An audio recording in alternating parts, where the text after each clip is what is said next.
Here's the thing, I was about to do some chicken butchery with this Honesuki, but then I remembered, because everyone keeps reminding me that this knife is so thin that I think the best test of thinness and geometry is not going to be on a chicken, but it's going to be on a carrot.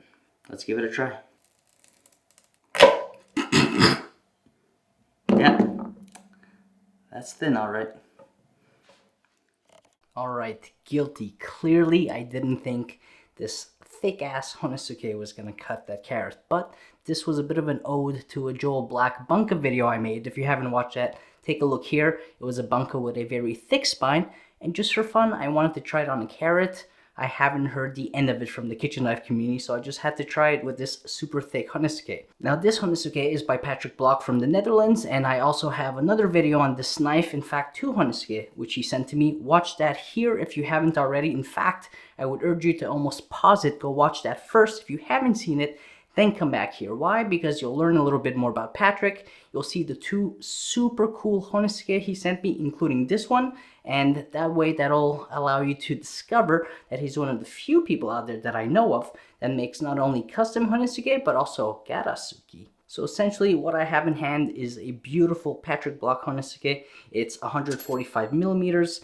It has a core steel of 135 CR3 with beautiful wrought iron, hand finished bevels, beautiful kasumi finish, nice kurouchi. The handle is going to be bog oak, single piece, so a mono handle. And as you can see, it is a very thick beast both at the spine and the choil. So what you'll see next is I butchered 3 chickens with this Honesuki. And I'm very impressed because I know everyone almost wanted this to fail because it was so thick. But let me tell you that the thickness will be a benefit when I use this knife for chicken butchery. So without further ado, please, if you like the type of content that you see on this channel, like and subscribe to this channel, hit that bell button so that you're up to date with all my content. Otherwise, enjoy the chicken butchery demo, and then I'll come back quickly to just give you a few final thoughts on this knife.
Nice weight driving that knife forward.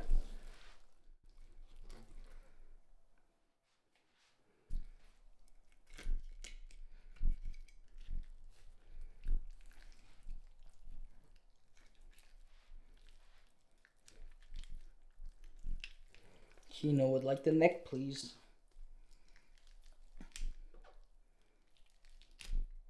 Super sturdy feeling blade, man. Freaking awesome. One of the sharpest Honesuki I've used right out of the box.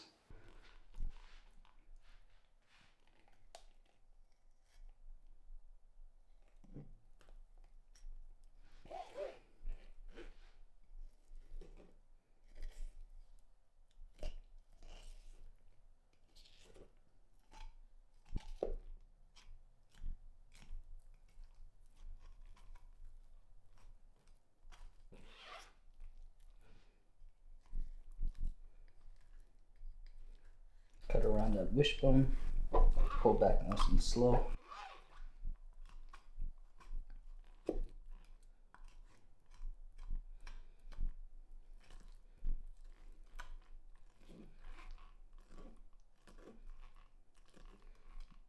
None of this goes to waste. I'll be using it in chicken stock in a few hours.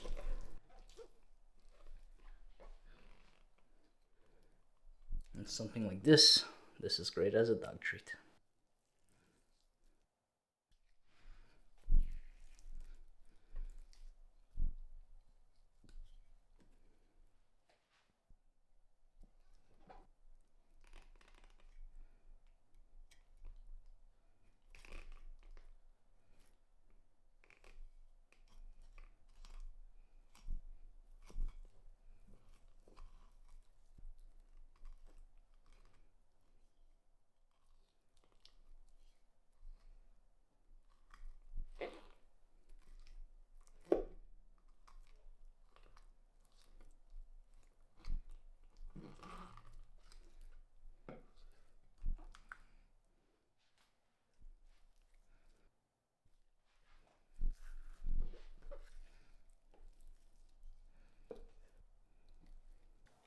Honestly, my first impressions are a little bit dangerous. Patrick, don't change a single thing about this knife. I know I called it a Cornish hen Honesuki in the previous unboxing video, but I was wrong, man. It feels great. It has the weight or the similar driving force of a Deba because of that thick spine. The length of it is, in fact, perfect for your average sized chicken.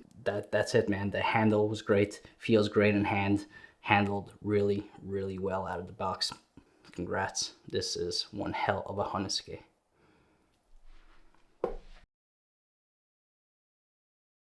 No, honestly, listen to what I have to say. I took a break between chicken 1 and chicken 2 to have a cold coffee and a croissant, and I was describing this knife to Becca, my wife, and I told her, honestly, this is the sharpest Honesuki I've used out of the box, and I dare say it might be the best Honesuki that I have. And she said, even compared to Isamitsu, said, well, here's the thing.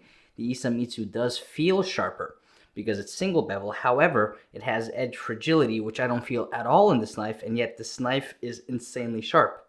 The other thing I said is, I said, Becca, remember when I made that video, the head-to-head Deba versus Honesuki with the Saji 165 Deba? And if you remember, in that video I mentioned I love the Deba because it has advantages ABC. And one of those advantages is that because of its heft, because of the thickness of the spine, it pushes through the chicken effortlessly as long as the edge is sharp. But this is just that. This features Deba-esque features like that thick spine and the weight of the blade that helps push it forward, which I liked in the Deba. But really it has that great Honesuki geometry, which is what's helping it also kind of do its job well. So it's both a Deba and a Honesuki. So I'm insanely impressed with this. You guys should watch out for Patrick. I don't know what his other knives are like. Honesukis are very specialized. If he can make such a good job out of a specialized knife, I would love to see the performance of something a little more, dare I say, call it basic shape, like a Nakiri or a Giotto. Yeah, this knife is insane. Clearly, it probably didn't cut through the carrot well. That was a bit of a joke, a little bit of a recall to what I did with the also thick spine Joel Black Apex Ultra Bunka, but this knife is insane. Enjoy chicken too. Also, I should say that this knife is so sharp, that's also why in chicken 1 you saw me cut deeper than I typically am. I just didn't expect this knife to drive forward so much, and it's so insanely sharp as well that I end up cutting past where I typically like to stop. So with chicken 2, I'm going to take it a little bit easy, even though you're going to see this likely on fast forward.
guys think?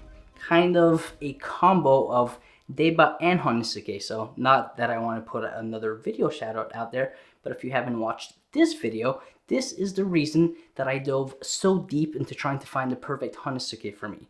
I had done a Honesuki versus Deba test and realized that the Deba, though I thought it was really going to fail because it's a fish butcher knife and it's heavy and unwieldy, well, some of those Deba characteristics were actually going to play very well in a Honesuki, and I would say that this knife is a pretty good fusion in some ways of Honesuki and Deba, mainly the large spine, choil, and the heaviness, which, as you saw in the demo, meant that I cut way too many times past where I would typically stop. Of course, when you're doing chicken butchery and you're kind of taking apart your chicken, you never really want to cut into the flesh unless that's a desired part of your portioning. But in this case, I would cut through the skin, past the cartilage, and into the flesh. So I still need to get used to that. But the good news is that means that this knife is not only capable, but insanely sharp. I always do feel a little bit bad in the sense that I know that Patrick spent a lot of time putting a beautiful kasumi finish on both sides, of course, and that almost immediately vanished after chicken 1, but that doesn't take away from the knife. Now that's being replaced with beautiful, beautiful blue hues and patina.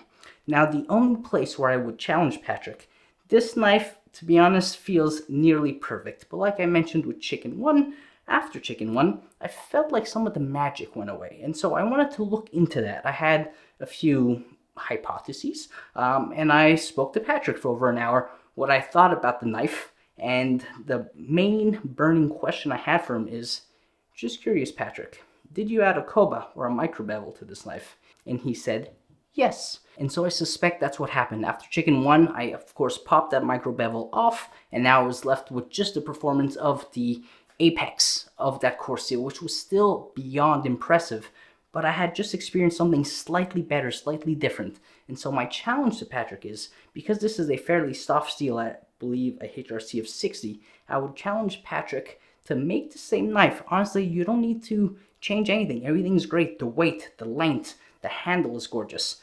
But use a steel that's just slightly harder.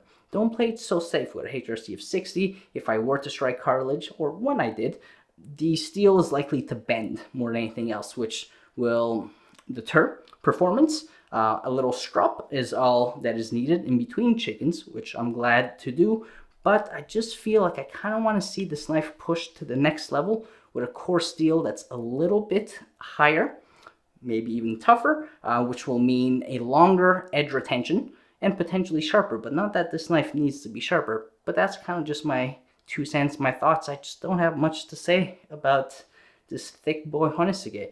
It was everything I hoped it would be. Hopefully it's no longer an internet meme. And so Patrick, thank you so much for not only sending this Honesuki, but the first one that you made, which was modeled after one of my favorites and my first Honesuki, the THICKEST Honesuki. Otherwise, guys, hope you enjoyed that chicken butchery.